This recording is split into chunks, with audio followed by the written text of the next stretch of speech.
Bien, pues la plática he dividido en dos partes, pues empezando con pues, el nombre, aprendizaje máquina, ¿qué podemos decir? Un poco del origen, cómo ha evolucionado.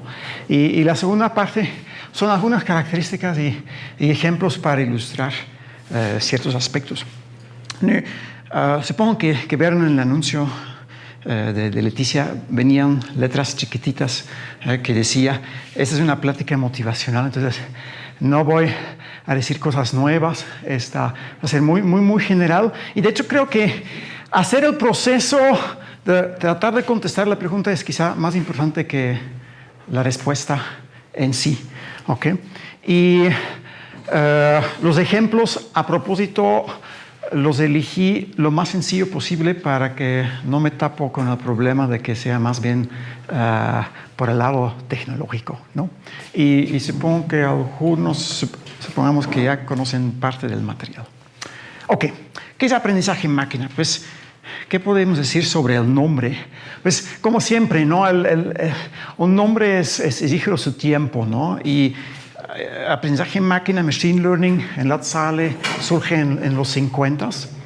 Y lo que es interesante es como que en español como que hay dos traducciones. Y recuerdo muy bien al inicio cuando dije que José Luis Marroquín sistemáticamente trataba de sustituir aprendizaje en máquina en un texto por aprendizaje automático. Y probablemente con muy buenas razones, creo que suena ahorita mucho mejor. Pero bien, en los años 50 piensa computación, tiene que ver con hardware, máquinas grandes.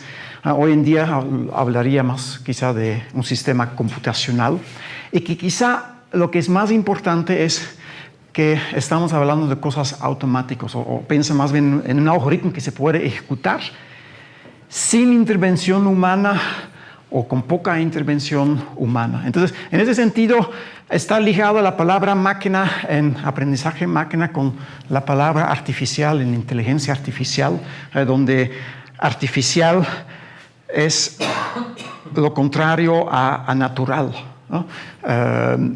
No natural, no humano, o sea, automático. Artificial suena muy feo, ¿no? Es como casi como sabor artificial, como tratar de imitar de algo, ¿no? Esa es una parte, máquina, y la otra parte es la palabra aprendizaje. Ahí, muy general, muy coloquial, velo como pues, aprender a resolver una cierta tarea a partir de datos y experiencia.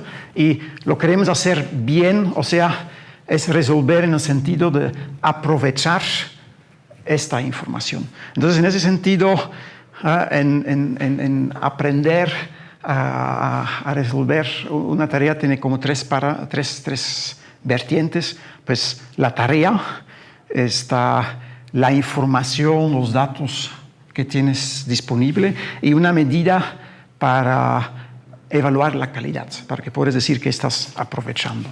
¿Okay? Bien, entonces, aunque siempre es peligroso, si combinamos estos dos bloques, pues llegamos a algo como aprendizaje máquina. Tiene que ver con aprender de manera automática, en ese sentido, a resolver una tarea a partir de datos y experiencia. Y entonces piensa en tareas como reconocer dígitos, ubicar, reconocer caras, recomendar películas en base de un historial, etcétera, etcétera. Esas son como las tareas típicas. Vale la pena ampliar un poquito la pregunta, porque quizá más bien como anécdota, que en los años 80, en los años 50, perdón, pues está por un lado lo que hace Turing y un grupo bastante grande que desarrolla lo que ellos van a llamar inteligencia artificial y que es mucho basado en sistemas de lógica. Piensa, surgen ahí autómatas, el estudio desde ese punto de vista y como casi ya con cara de a ver cómo lo logramos que un robot piensa, ¿no?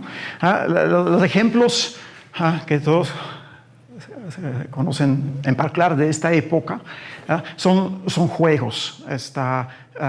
Pues toma un juego difícil y un poco pues si tú logras que un algoritmo pueda resolver una tarea difícil, pues muestra algo de que es inteligente, entre comillas, ¿sí? Entonces toma ajedrez como ejemplo. Entonces ahí, en particular al inicio, pues la parte dura es más bien buscar en el espacio de posibles movimientos que puedes hacer en un cierto momento del partido y tratar de hacerlo lo más rápido y lo más eficiente posible. Esta es una vertiente. Y la otra es más bien pues, lo que gente como Wiener estaba haciendo. Piensa en lo que hizo en el área de control. Es muchas veces basado piensa en sistemas dinámicos que reciben cierta retroalimentación y quieres estudiar hacia dónde esto va a converger. Saca mucha inspiración de la biología, llegan más bien a modelos conexionistas. Piensa, por ejemplo, en sistemas spin, que en sí son unidades que casi no hacen nada, pero interactúan tal que obtienes efectos globales. Piensa en magnetismo, etcétera, etcétera. Y él introduce el término cibernética. Y la anécdota es un poquito que, lo vamos a ver más adelante, que quizá la que ahorita tiene más importancia es más bien aunque el nombre que quedó es el del otro lado.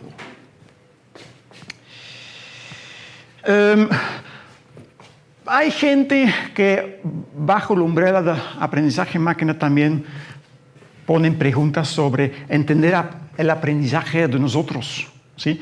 Y preguntas qué significa inteligente, etc. Esta parte no entramos. Bien, ok. Entonces, como un poco contexto.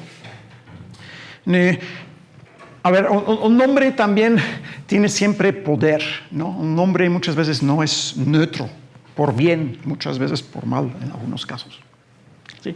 Y entonces, si tomo el siguiente texto que fue escrito por Poggio probablemente conocen, estaba aquí hace un par de años, por el 25 aniversario creo, y en el área es uno de los grandes nombres. Este fue el asesor de Marroquín en MIT. Y puse todo el texto, él es más bien como de biografía, y dice, pues en 1988, I was thinking about learning. The whole neural network fashion had started because of Hopfield networks and backpropagation. I was skeptical. Quizás es importante, él trabajó muchísimo sobre aprendizaje y muy ligado a aprendizaje está inspirado por el enfoque biológico, o sea, el lado izquierdo de hace un ratito. Entonces, cuenta que en aquel tiempo I challenged Geoffrey Hinton. Hinton, algunos quizá suena el nombre, es el que ahorita está impulsando muy fuertemente todo lo que es deep learning. En meeting at Snowbird, that eventually became NIPS. NIPS es ahorita el congreso más importante en aprendizaje máquina. So I challenged Geoffrey Hinton in a meeting at Snowbird, asserting that there was nothing magical about neurons, that the term neural networks was just a sexy name for statistics, and that the field would in fact become part of statistics. In retrospect, I was mostly right.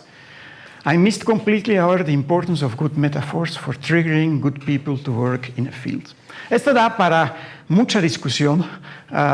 Este no fue escrito por alguien de estadística, pero lo puso aquí por el lado positivo que tiene aquí. Que un nombre puede unir y ser un factor de motivación. ¿Sí? Lo mismo pasa con, por ejemplo, investigaciones de operaciones. Hay bastante translapes. Creo que el área de investigación de operaciones ahorita ya no es palabra tan usado. Pero igual, como él menciona aquí, no es exactamente lo mismo. Entonces, es una de las ideas, lo que queremos hacer es diferenciar los dos hasta cierto punto. ¿No crees que solamente en computación estadística pasan estas cosas? Creo que el nombre bioinformática, también creo que hay mucha gente del área que no está 100% contento. Si podrían elegir de nuevo, probablemente tomarían otro nombre. Pero bien, así ha surgido. Y no sé, pero yo sospecho que aquí los nombres de las revistas juegan un papel de mucha inercia, porque, por ejemplo, en Machine Learning tienes The Journal of Machine Learning, que es bastante conocido. Entonces, no tan rápidamente vas a cambiar el nombre, ¿no? Y entonces, pues lo mismo pasa con otras áreas, ¿no? Ok, entonces, esta pongo más bien por el lado positivo, ¿no? Si vamos a ver más bien cómo ha evolucionado, pues mencionamos, aprendizaje máquina tiene que ver con aprender a resolver de manera automática una tarea a partir de datos y experiencia. Y muchos factores a lo largo de estos 60 años han evolucionado, pero quizá lo más importante es esta palabra datos, ¿sí? Incluso hasta un cierto nivel, muchos sistemas de aprendizaje, por ejemplo, para jugar al ajedrez, usan por parte simplemente datos de partidos jugados, o sea, sales del marco de inferencia lógica describiendo tu espacio de posibles movimientos, ¿sí? Esto a lo largo de la plática lo vamos a comentar un poco más. Y hay muchos intentos de introducir nuevos nombres. Hace 20 años surgió el nombre aprendizaje estadístico como una combinación de aprendizaje máquina y, por otro lado, análisis estadístico multivariado, que es un nombre clásico en estadística, ¿no? Justamente para enfatizar el papel de los datos, incertidumbre y todo lo que está junto con eso en el proceso, ¿sí? Pero al final no quedó con tanta fuerza, también porque confunde un poco, a menos es mi propia experiencia, con más bien el lado pedagógico de enseñar estadística, ¿no? Bien, ok. Entonces, esta fue como el panorama general que podemos decir sobre el nombre. Entonces, déjame ahorita dar algunos ejemplos. Otra vez, van a ser ejemplos muy sencillos para introducir ciertos conceptos que de hecho ya tienen años, ¿no?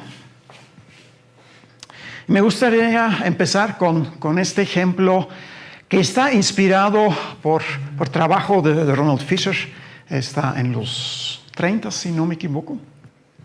Fisher en estadística es, por supuesto, un gran nombre.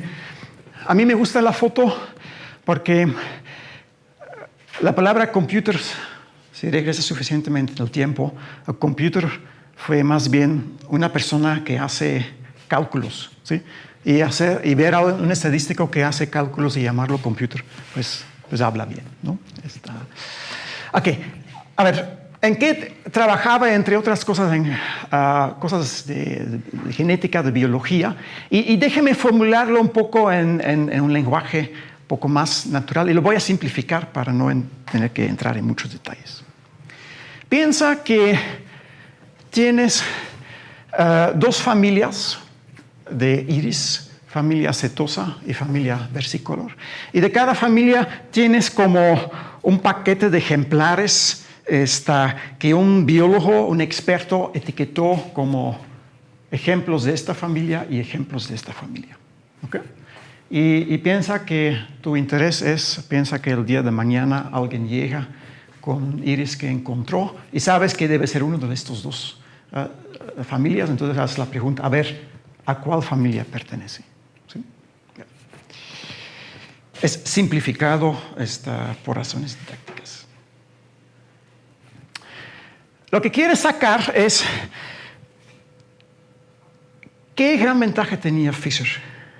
Pues tenía un experto, un biólogo, que decía, mira, tienes que fijarte en las siguientes características. Y él sabía esto por experiencia, por enseñanza, etcétera, etcétera. ¿Sí? Y en este caso, que fue, pues un iris pues tiene dos tipos de hojas, llámalo hojas al exterior, ¿no? Sepal, y hojas más al interior. Y medidas asociado con eso hacen la distinción entre estas dos familias. De hecho, por ahí formuló más bien Fisher la pregunta original. Entonces piensa que él hizo su hoja Excel de cada flor, tomando las 4 mediciones. Tomas tu hoja exterior, mides lo largo de una hoja, mides lo ancho de una hoja, tomas una hoja interior, mides lo largo, mides lo ancho, y entonces saca de ahí 4 características. Bien. Y después, otra vez voy a cambiar un poco la historia, pero ¿qué podrías hacer? Pues visualizar estos datos. ¿Sí? Aquí podríamos decir, a ver, si tiene que ver con las hojas, pues una medida que puedes sacar como aproximación es el área, y como aproximación simplemente tomas lo largo y lo ancho. Esta tomas como una primera aproximación. Entonces, de esta manera, pues de cada iris etiquetado con tus 4 mediciones, lo conviertes en 2 mediciones, aproximaciones para el área de la hoja exterior e interior. 2 mediciones, 2 características, un punto en el plano.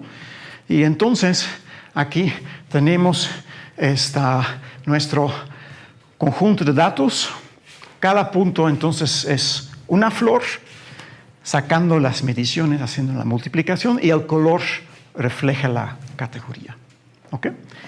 Entonces, ¿qué es el problema si lo formulamos así? Pues mañana alguien llega con un iris nuevo, tú sacas sus 4 mediciones, haces las multiplicaciones, define un punto en el plano, y haces la pregunta azul o rojo. ¿Okay? Si esta pregunta es parte de una plática de divulgación a jóvenes, pues todos muy convencidos dicen, pues por supuesto es azul, ¿no? O sea, debe ser de la familia, ya no recuerdo exactamente cuál de los dos es azul. ¿Sí? Si haces la pregunta después, a ver, pero ¿estás seguro? Empieza, no, pues lo vemos más cerca. ¿Pero qué significa más cerca? Es la distancia entre el punto nuevo y el punto más cercano. Pues esta quizá no está tan convincente. A lo mejor es más bien porque si vemos a la forma de la nube de puntos, esto de alguna manera está más cercano. ¿Sí? Está bien. Entonces, esto, para adelantar algo, pues aquí lo que resolvimos es un problema de clasificación. Bueno, no voy a decir que lo resolvimos, llegamos a un problema de clasificación, sacamos las características y tenemos un mecanismo, por ejemplo, asígnalo a la clase más cercana. Y entonces te quedas con la pregunta, ¿y cómo medimos estas distancias? ¿Cómo medimos semejanza? Bien.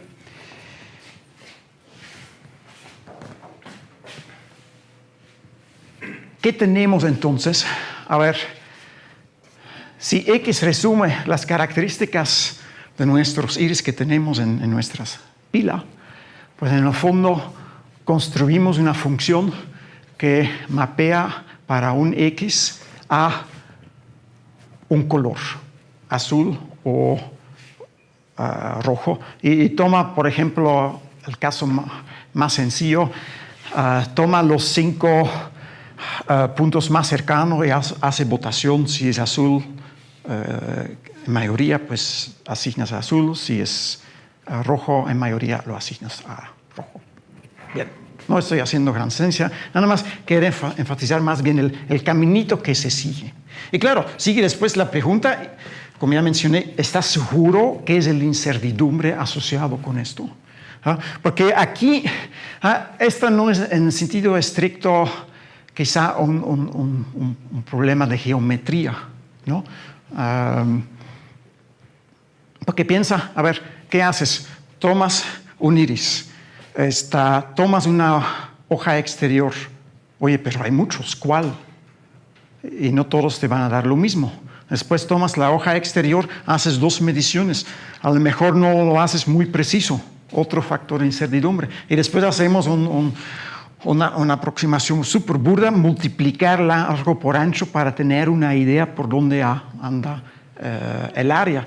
O sea, hasta en el proceso hay muchísimo incertidumbre, ¿eh? Entonces, esto de alguna manera hay que tomar en cuenta. Bien.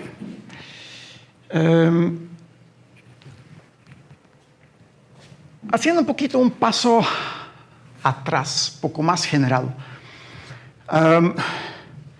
Imagínate que en otra aplicación los datos son estos puntos rojos. Piensa que aquí está X y esta es una característica que nos interesa. Y piensa que estás en la clase de métodos numéricos y hacen 2 interpolaciones, azul o verde. ¿Cuál de los 2 les parece mejor? O tienen que elegir cuál de los 2 van a elegir, si tienen que quedarse con uno.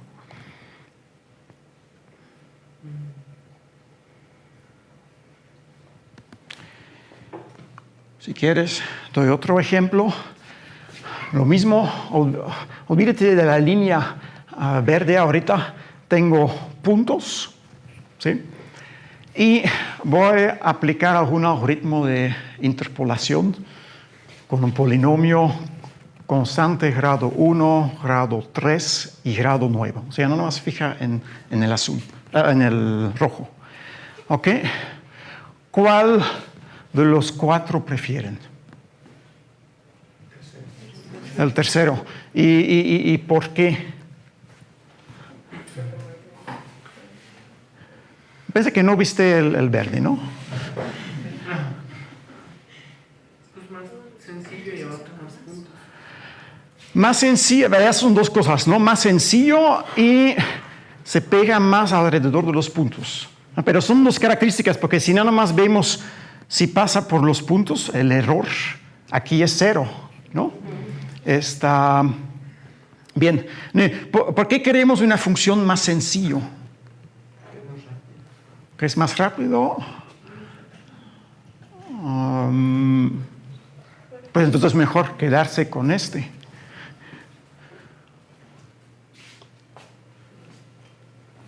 Es más como uniforme, ¿no? Uniforme. Como si pones una banda alrededor de la curva. En la última se va a salir muy fuera de... O sea, esos puntos de tu curva roja están muy lejos de los otros puntos, ¿no? O sea, sí le pega a todos los que están, pero si comparas esos con los que no están, la diferencia puede ser mucho, ¿no? Entonces tú estás viendo como a los errores, que aquí uniforme para ti es como de la misma magnitud y aquí son muy inestables, que pueden ser algo... Ok.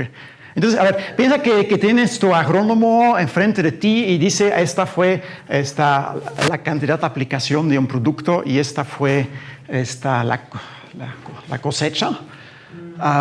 Estarían de acuerdo que con todos estos argumentos no va a estar muy satisfecho. Él nada más dice, no, pero yo aquí tengo mis datos, dime. Es como si tuvieras, los puntos son pueblos. Lo que quieres es una carretera que pase por todos los pueblos. Ajá.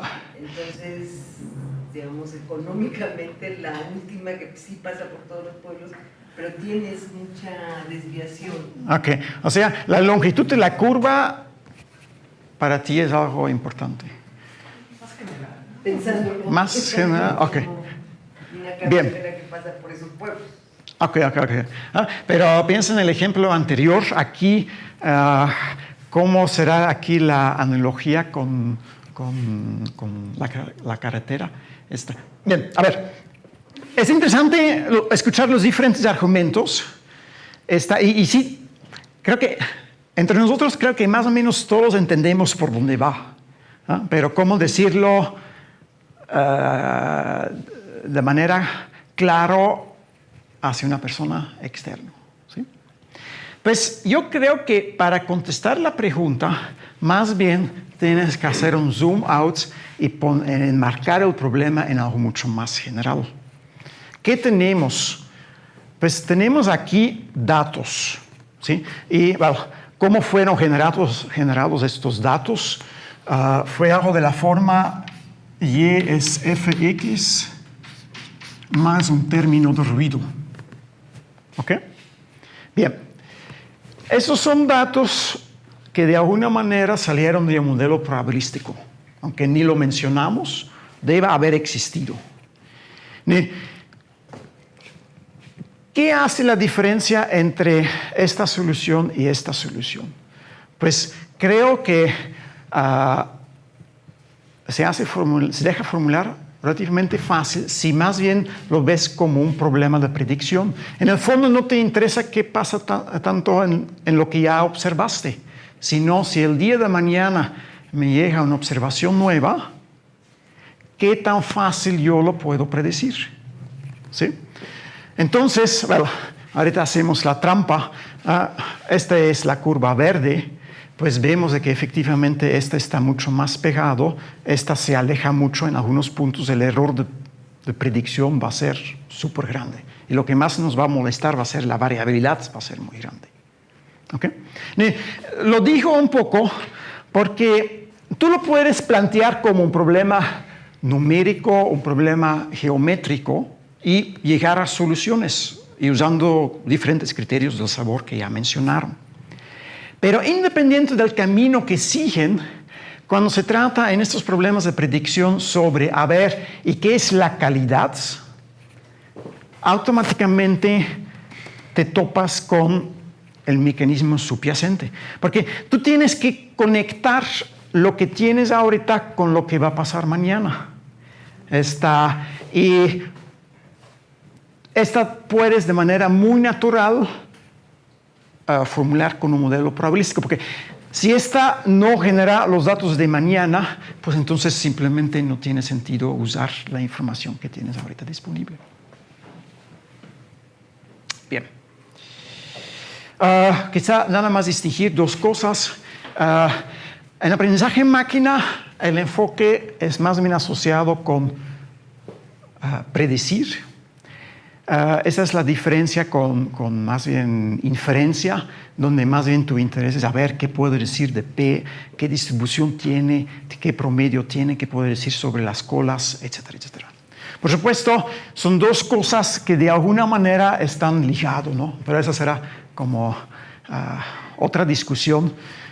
Este tiene que ver con predecir y aquí estás hablando de modelar.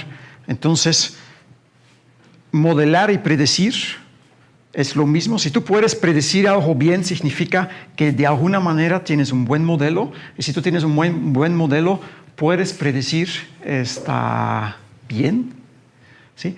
En la práctica, desde el momento cuando tienes incertidumbre y desde el momento que tú tienes datos y no la distribución directamente, son dos aspectos que sí tienen que ver, pero no da necesariamente la misma respuesta. Hay ejemplos, pero no quiero mucho entrar en detalle. Imagínate que el verdadero modelo fue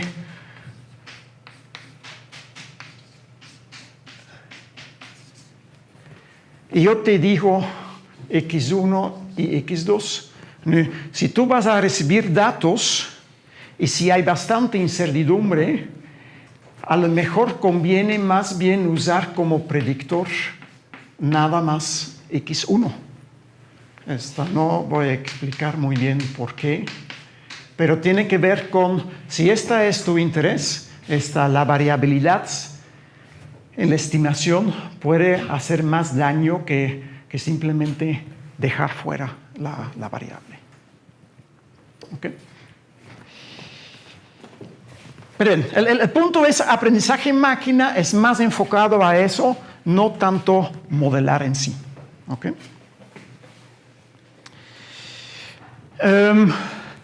Ok, entonces, si predecimos, pues nos importa el error. Entonces, Piensa, el día de hoy tenemos los datos, los iris, los XY son las características y los Y son las etiquetas a cuál familia pertenecen, por ejemplo.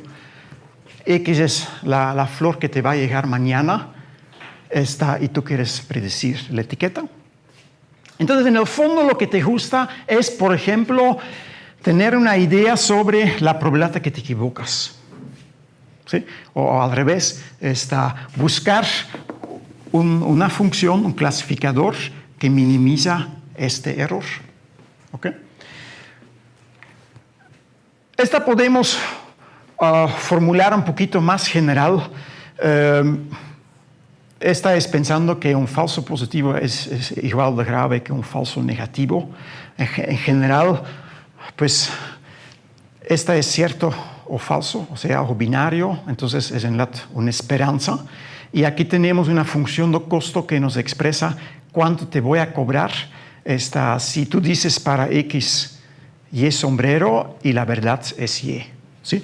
Y estas funciones pueden ser, por ejemplo, pues ya mencionamos en el caso continua, la diferencia al cuadrado o algún indicador,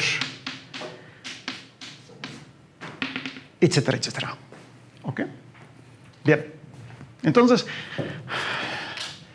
esto es lo que nos interesa, porque esto es lo que queremos minimizar para buscar la mejor función. ¿Okay? El problema es de dónde sacamos este P o esta esperanza. ¿Okay?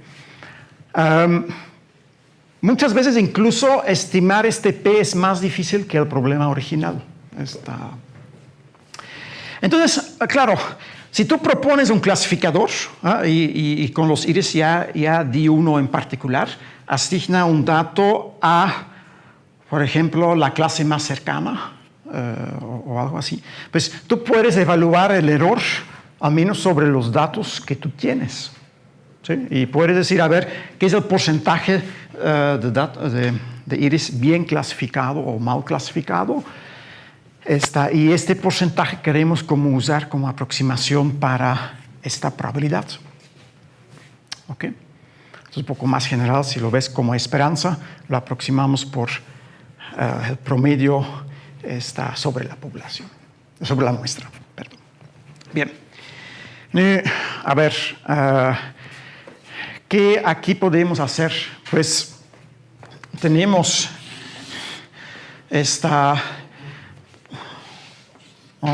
la esperanza de una variable aleatoria z, pues lo podemos aproximar como el promedio a partir de una muestra de z, e incluso hay un montón de propiedades de convergencia de este aproximador para esto. Entonces se ve a primera vista un poquito similar, ¿no? Si z es binaria, pues esta esperanza es una probabilidad. Desafortunadamente, no estamos en este caso, porque aquí estamos suponiendo que tenemos una muestra, o sea, que los datos, las observaciones son independientes entre sí. Y lo que tú típicamente vas a hacer es, la Y sombrero que tú vas a proponer, pues es como el resultado de un ajuste a los datos. O sea, primero ves los datos, ves a ver qué curva me conviene, ¿no? Y después vas a evaluar la calidad. Entonces, esta crea una dependencia. Porque, por ejemplo, para el primer término, nada más evalúas en el primer dato, pero evalúas en una función que se construyó viendo todos los datos. O sea, si cambio a un otro dato, probablemente tu función va a cambiar. Entonces, esta en general no es cierto. De hecho, típicamente esta es una estimación inferior para esto. Porque aquí tienes la ventaja que ya viste lo que te tocó, mientras aquí es más bien depende de lo que mañana me va a tocar. Bien, entonces, este es como el marco general. Y de ahí podemos sacar como sueño, para construir un clasificador, pues yo voy a buscar la función que minimiza esta esperanza. Pero nada más tengo datos, ¿ok? Entonces, primer intento quizá es cambiar o aproximar esto por su promedio.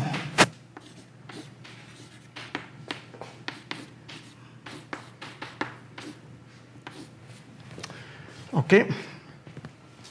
Pero ahí cometemos errores. Entonces, no quiero entrar en muchos detalles, pero por ejemplo, un camino es, con cierta probabilidad, lo que te interesa lo puedes acotar por el error empírico, más algo que depende de muchos factores, de la probabilidad que quieres garantizar, el número de observaciones y un parámetro muy importante, la complejidad. ¿Sí? Claro, está siempre positivo, ¿okay? Pero no hay nada que dice que esta al final va a ser 0, o sea, como que haces un sándwich. ¿Okay? Entonces es como un poco corregir este problema que tenemos. No quiero entrar en detalle, es un área en sí, pero al menos da un poco el sabor por dónde va. Nada más una cosa no expliqué es ¿y cómo medimos la complejidad de una función? ¿Sí? De hecho, si vimos aquí estas funciones, pues la diferencia en complejidad era simplemente el grado del polinomio. Y es lógico, entre mayor la complejidad, pues más chiquito va a ser esto, porque tenemos más parámetros para ajustar. Pero entonces puede ser de que se va a alejar más de lo que deberíamos estar midiendo. ¿Sí? Entonces, aquí en este contexto es relativamente fácil, pero si haces clasificación y tú construyes, por ejemplo, un clasificador tomando el signo de una cierta función, para nada es cierto que el número de parámetros que tiene la función es simplemente la complejidad. Es muy diferente poner, por ejemplo, una función lineal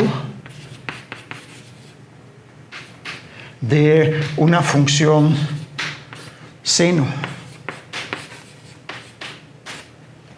Ambos tienen 2 parámetros, pero este da mucho más flexibilidad para ajustar que esto. No voy a entrar en detalle en cómo lo haces, nada más dar un poco un sabor. Ok. De vez en cuando la gente dice, pues aprendizaje máquina, pues a la mera hora tú estás resolviendo un problema de optimización. ¿Sí? Entonces no es simplemente optimización. Y aquí creo que hay una característica muy importante que aprendemos aquí. En aprendizaje máquina, lo que de veras te interesa optimizar es algo que no conoces. Lo vas a observar, lo vas a aproximar, pero esta complica mucho la vida y es un detalle que cambia bastante el problema. ¿Sí? Entonces, como característica sacamos aquí aprendizaje máquina, predecir, sí tiene que ver con optimización, pero la función no es algo dado, hay que estimarlo al mismo tiempo. ¿Sí? Bien. Ok. Entonces, para resumir, ¿qué nos aprendió este ejemplo? Pues lo último que acabo de decir, en aprendizaje máquina, en contexto de optimización, queremos sí optimizar, pero una función que no conocemos o solamente a través de una muestra. Y esto lo hace difícil. De hecho, te genera muchas veces un problema en el siguiente sentido. Imagínate que G es la verdadera función que quieres optimizar, que quieres minimizar, pero nada más tienes una aproximación. Bien, entonces dice que me voy a olvidar que es una aproximación, me enfoco a eso y a lo mejor yo puedo construir un algoritmo súper sofisticado donde yo pueda demostrar es el mejor algoritmo para encontrar el óptimo para esta función. El mejor en el sentido que encuentra el óptimo global, por ejemplo. Puedes decir, a ver, pero a lo mejor si toma un ejemplo mucho más sencillo, el método de gradiente que queda atrapado en mínimos locales,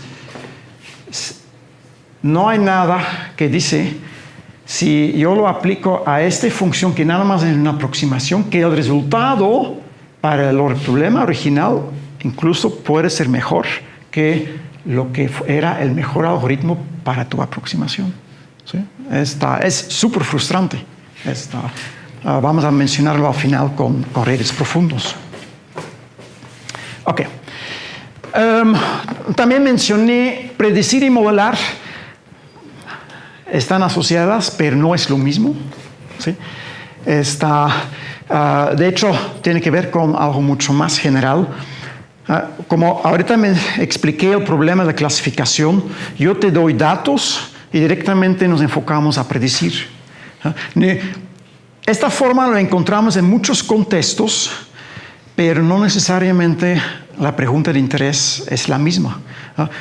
Un ejemplo que creo que lo ilustra es, piensa que tienes un examen de admisión, les aplicas un cuestionario sobre aspectos socioeconómicos, ese es tu vector X, y la variable Y que al final marca si la persona pasó el examen, sí o no.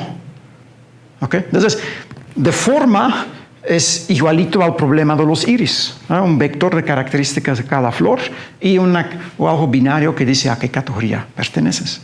Sin embargo, las preguntas de interés son probablemente, y ojalá, muy diferentes.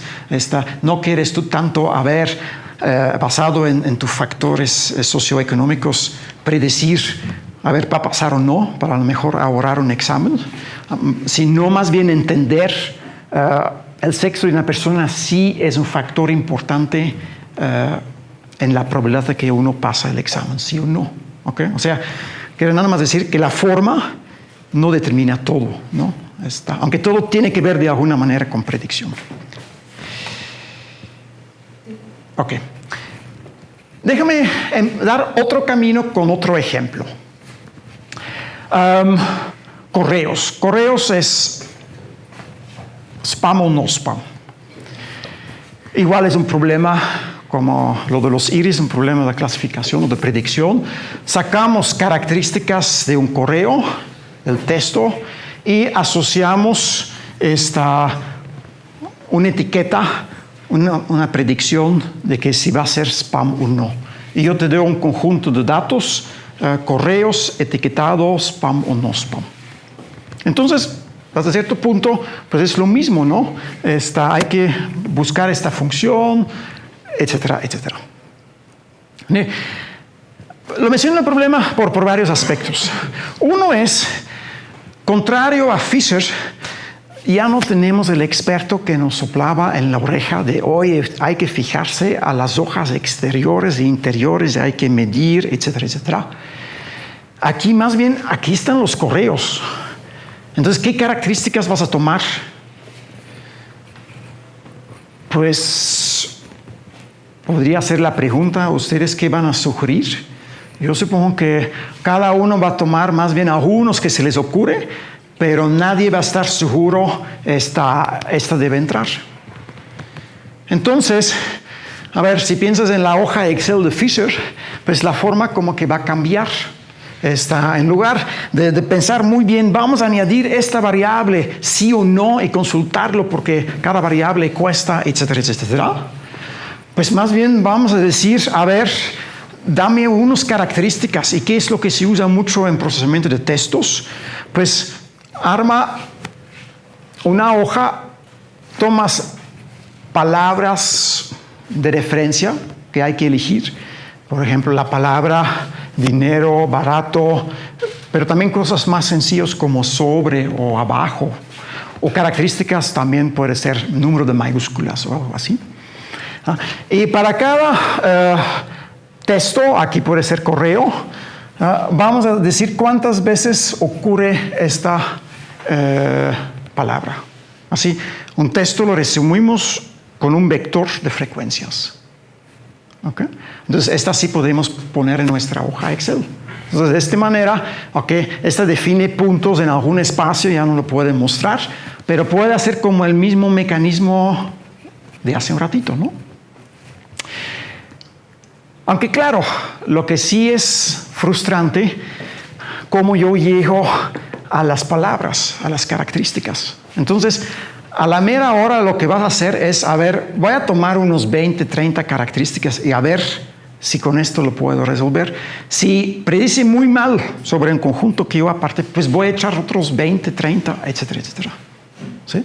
Entonces, de esta manera es un cambio en trabajar con datos muy radical, ¿no? Piensa el planteamiento original, y creo que en ciencias sociales en particular aún se sigue usando.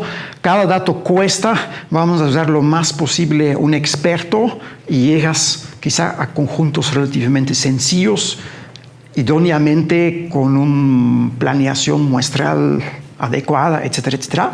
Y aquí más bien medio rudo vamos a ver, si no, pues echamos más y ojalá que más bien el método de aprendizaje nos va a resolver qué era en el fondo importante.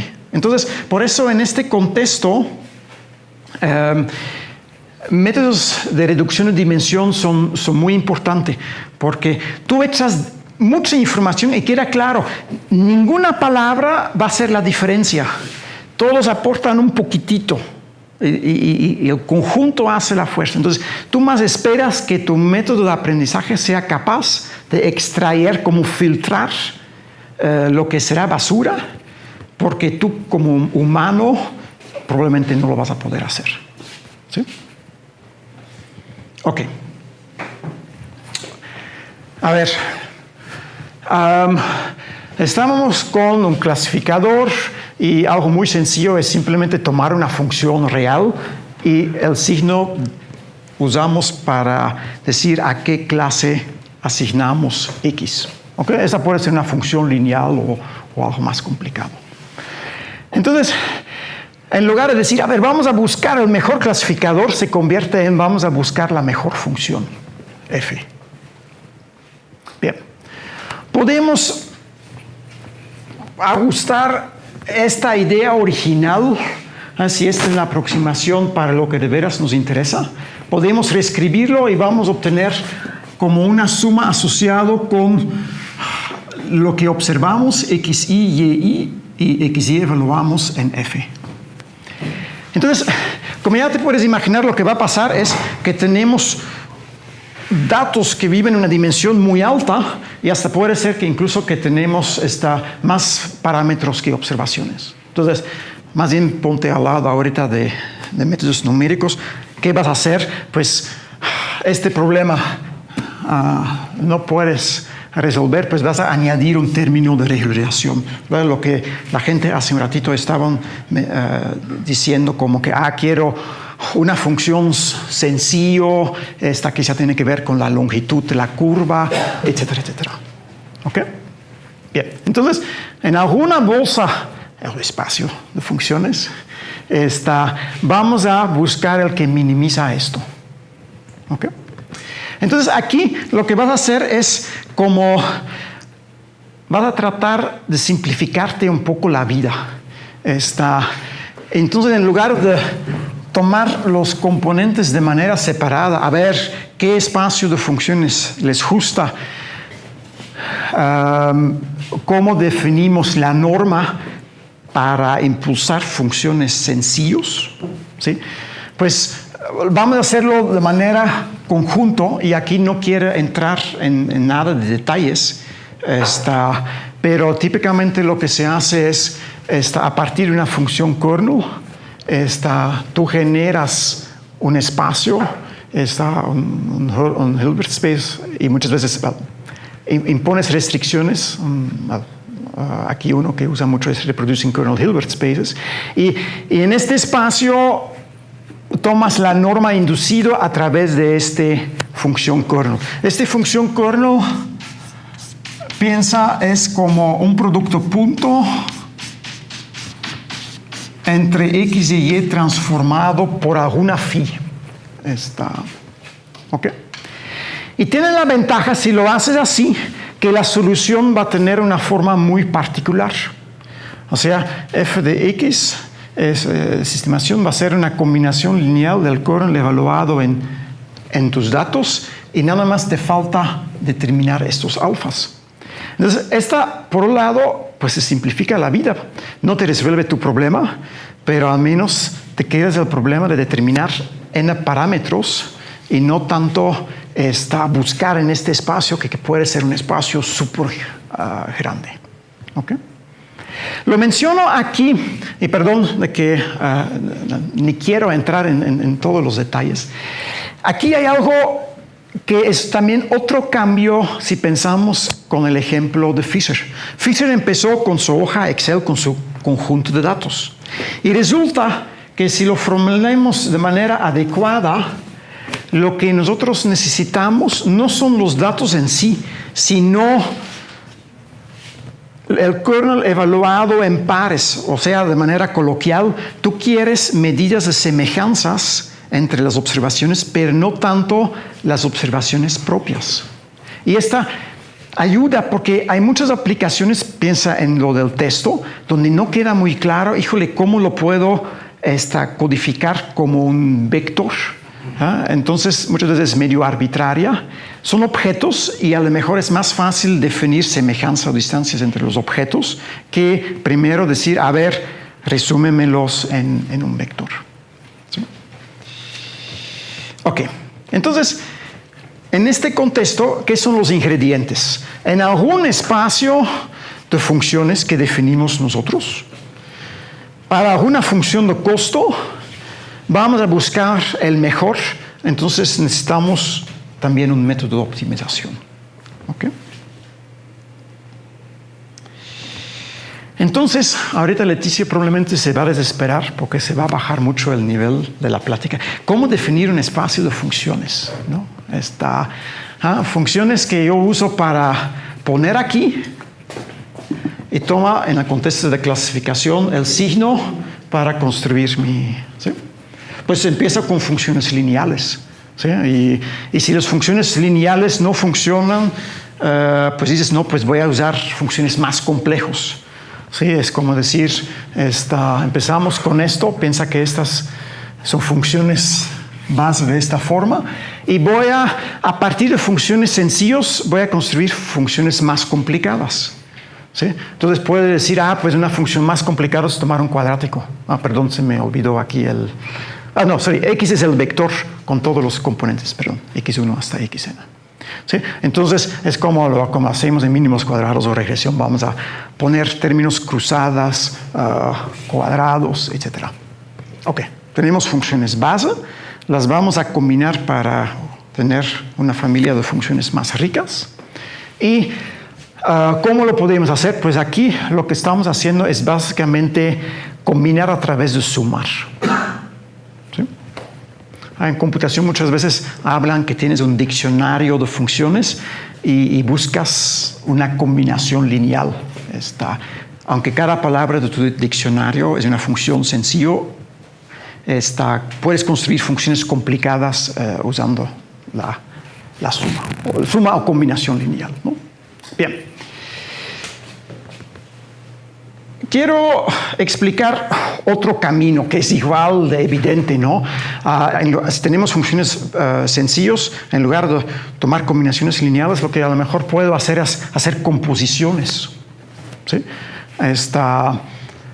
Y déjame ilustrarlo usando un dibujito. Piensa que tenemos como una función base, una función lineal. O sea, mi vector lo convierto en un numerito y aplica una función que puede ser la idéntica, el signo o el signoide. ¿Ok? Entonces, esta para mí es ahorita mi función base. Y hasta puede hacer un dibujito. Piensa, de entrada tiene un vector, una combinación lineal, o sea, hay pesos asociados, calcula esto y después aplico esta función. ¿Okay? O sea, como un circuito eléctrico. Bien, esta es una función base. Igual, entonces, puedo construir varios y las voy a combinar para tener una familia de funciones más complicadas para usar después aquí para construir mi clasificador. Entonces, usando pues, la parte visual, pues lo que puedo hacer es simplemente empezar a conectar una salida, es la entrada de una siguiente función base, etcétera, etcétera. ¿Sí? No es exactamente lo que hacemos en cálculo, pero es de una manera definir un espacio de funciones. Si tú tomas una función no lineal, como el sigmoide, aunque tu dibujito aún es bastante sencillo, si te preguntas, a ver, ¿y cómo se ve la función correspondiente? Ya es algo medio complicado. Complicado es el nombre negativo. Puedes también decir, ya lo veo como una función ya no tan sencillo. ¿Ok? Bien. Entonces, ¿qué podemos hacer? Se me olvidó decir un pequeño detalle. Esta es lo que llamamos una red neuronal, donde la función base juega el papel de una neurona y la composición es como una manera particular, hay otros, para hacer la interacción. ¿Okay? Entonces, velo nada más de manera funcional. Esta red define una función, entonces yo puedo regresar a mi problema y resolver el problema correspondiente. Esto es lo que hacen con redes neuronales. ¿Okay? A ver, tienes tu espacio de funciones, por ejemplo, piensa todas las funciones de esta forma, tienes tu función de costo, ¿sí? Y te falta el método de optimización. ¿Ok? Y aquí ves como que no hay que separar los componentes por razones prácticas. ¿Qué método de optimización podemos usar? Pues algo que que es muy general, es método de gradiente. Entonces, nada más te falta derivar esto con respecto a los parámetros. Ya puedes imaginar, esta a primera vista no está tan fácil. ¿Ok? Resulta que sí lo puedes hacer fácil aprovechando, pues que tampoco la función es cualquier cosa, tiene algo sencillo, algo modular. Entonces, es un algoritmo que es muy popular, que seguramente escuchaste, el algoritmo de backpropagation, que es un nombre para decir, es el método de gradiente para minimizar la función, pero aprovechando que tu función tiene una cierta estructura. Es algo algebraica, escribirlos y reagrupar los términos para que al derivar las cosas salen fácil. ¿Sí? O sea, no es algo nuevo, ¿no? Simplemente reescribir, pero desde el punto de computación puede hacer la diferencia entre que lo puedes implementar y no. Claro, no es tan complicado, pero bien. A ver, ¿qué más podemos decir? Si yo les pregunto, a ver, ¿cuál es el efecto de este parámetro? ¿Qué significa si es grande? Está medio complicado, ¿no? Entonces, esta te lleva a otro punto, ¿no? Si yo digo, a ver, vamos a resolver un problema de predicción para datos y voy a ajustar una función lineal.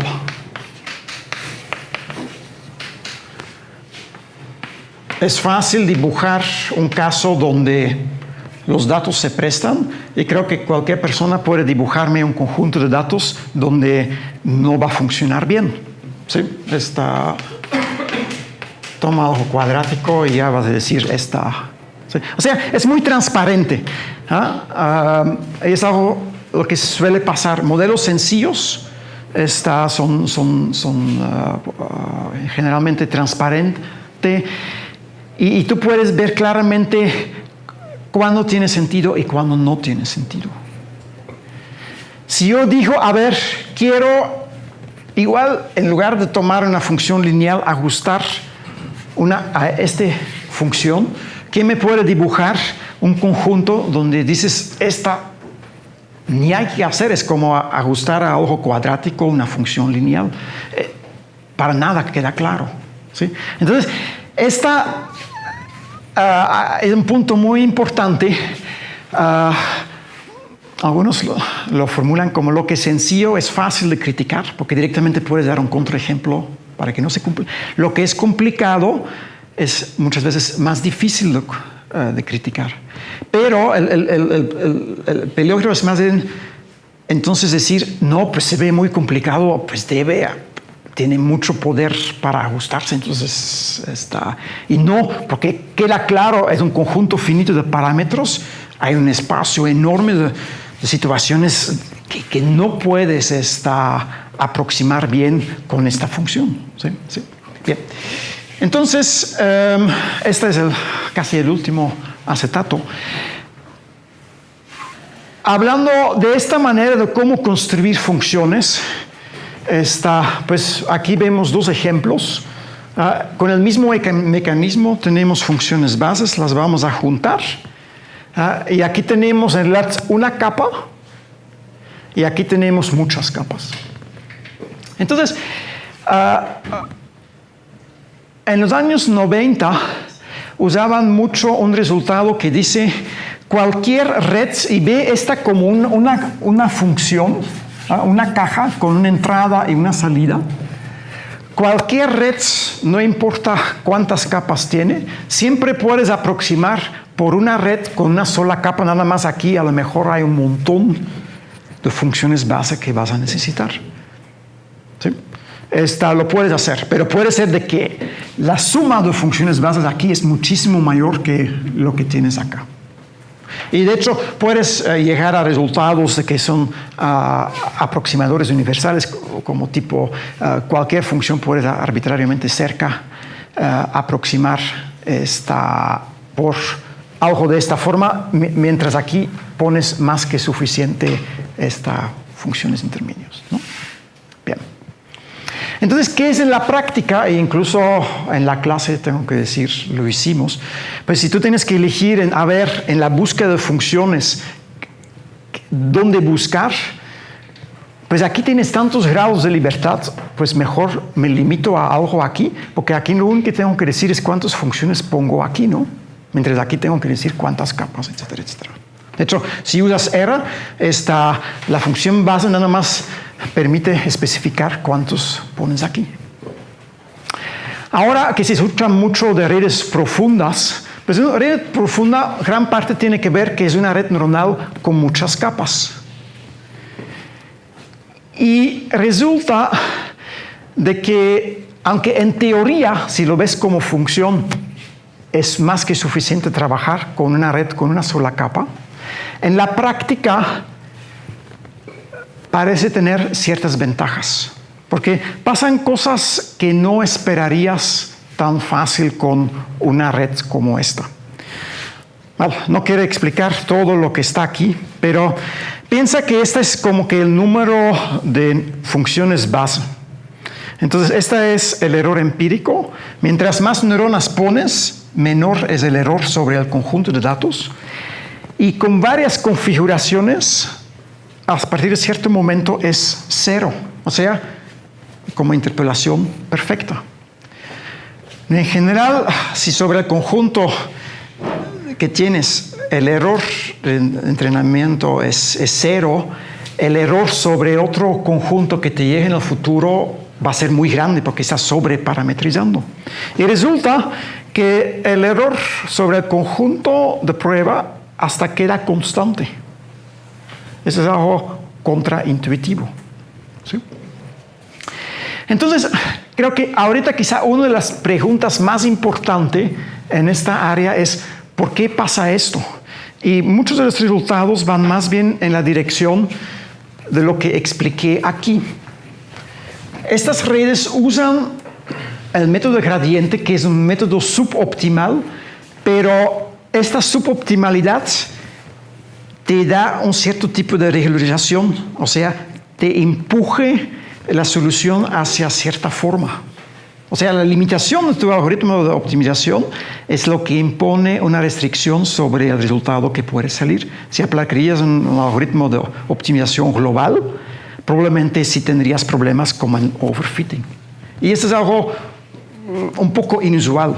Y otra vez confirma que estos tres vertientes no las puedes separar. O sea, no es como, a ver, vamos a resolver un problema de predicción y terminamos con un problema de optimización y después lo pasas a alguien experto en optimización para que lo resuelva. Hay que verlo todo junto. ¿Sí? Y yo creo que esta fue lo que quería decir. Déjeme ver. Y entonces, como en resumen, aprendizaje de máquina es más que optimización, como dije, porque la función no conocemos, entonces tiene un problema de estimación. Aprendizaje se enfoque más a predecir que modelar. Independiente de que el camino que sigues para definir qué es distancia, para definir semejanza, puede ser por un camino geométrico, topológico, todo lo que quieres. Si quieres hablar sobre la calidad, te topas forzosamente con probabilidades. Ya dije, fundamental es medir distancias entre puntos, entre distribuciones, etcétera, etcétera. Ya no expliqué tanto. La evolución de datos complejos, empezamos con la hoja Excel de Fisher. Pocas variables, pocas observaciones, un experto que te sopla que podría ser interesante. Al final terminas con trabajar con objetos complejos, textos, ni tienen la representación vectorial. Entonces, cómo medir distancias o semejanzas, etc. Y quizá lo más importante, predecir no es algo que puedes dividir en cajones de, por un lado, necesitas una función de costo que surge de algún paradigma, un problema de optimización que tienes que resolver y después una implementación. Los tres afectan y hacen muchas veces posible que llegues a algo concreto. ¿Sí? Y yo creo que esto fue todo lo que quería decir. Gracias.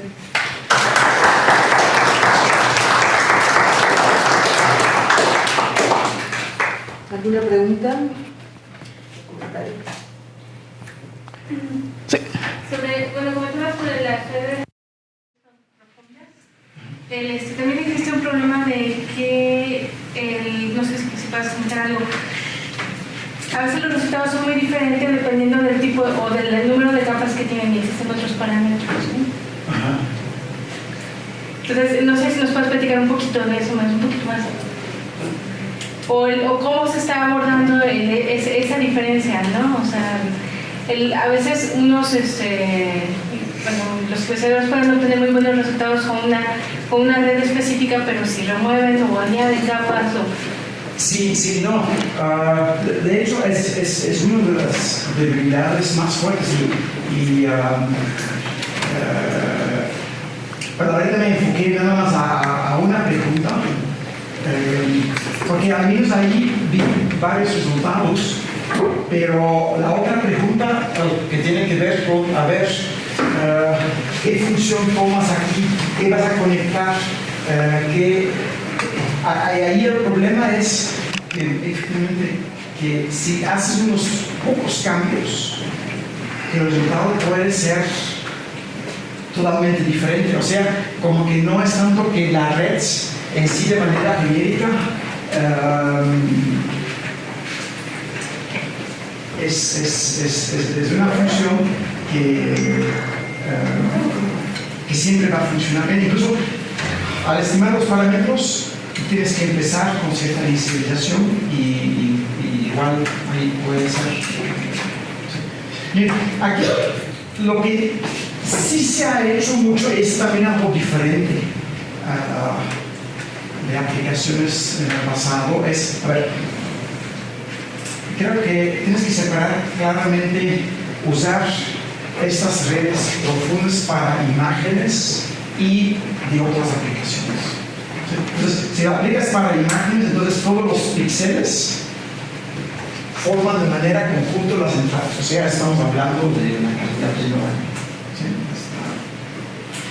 Entonces, muchas veces, si tú quieres resolver un problema particular, tú no empiezas desde cero, como antes. A ver, dame un conjunto de datos, yo voy a aplicar mi método de optimización o mi software para mi aplicación y voy a empezar a estimar las conexiones desde cero. Muchas veces se usa la red un poco de la siguiente manera.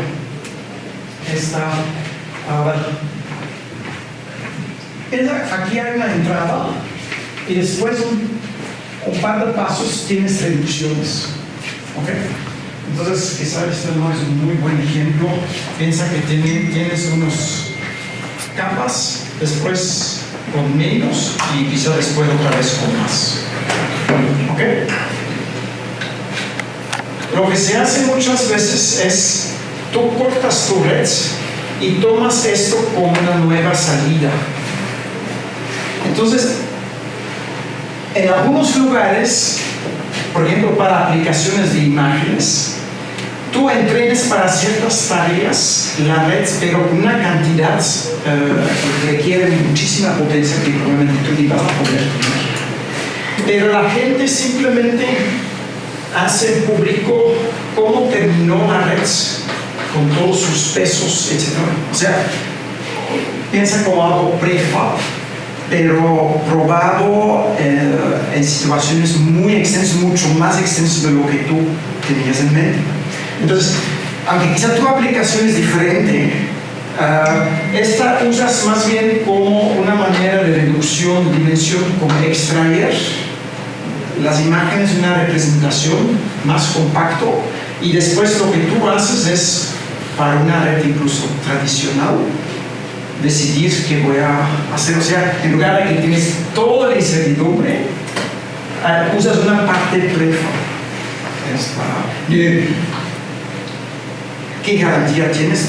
Por supuesto, esta no tienes.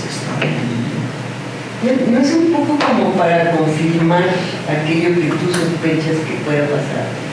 Por ejemplo, un poco de lo que mencionabas de los alumnos. ¿Cuáles son los alumnos o estudiantes que entran a la universidad? Entonces empiezas a hacer preguntas porque piensas que influye el nivel socioeconómico que tienes. Entonces tú piensas que eso influye en el número, o que influye en cuántos hermanos tienes, o que influye en si es hombre. Como que tú tienes ya cierta idea, y cuando metes todo es porque quieres confirmar esa idea que tienes. Es lo mismo cuando suponen que tienen un tumor en la cabeza, entonces hacen todo un sistema de ahí para confirmar si lo tienen o no lo tienen. A ver, yo cambiaría la palabra confirmar, porque confirmar es un poco peyorativo, como confirmar lo que tú dijiste al inicio. Yo hablaría más bien, tú tienes quizá como una hipótesis, pero más bien lo formularía como pregunta. A ver, ¿el sexo sí va a ser importante, sí o no? Porque tu pregunta de interés va en esta dirección.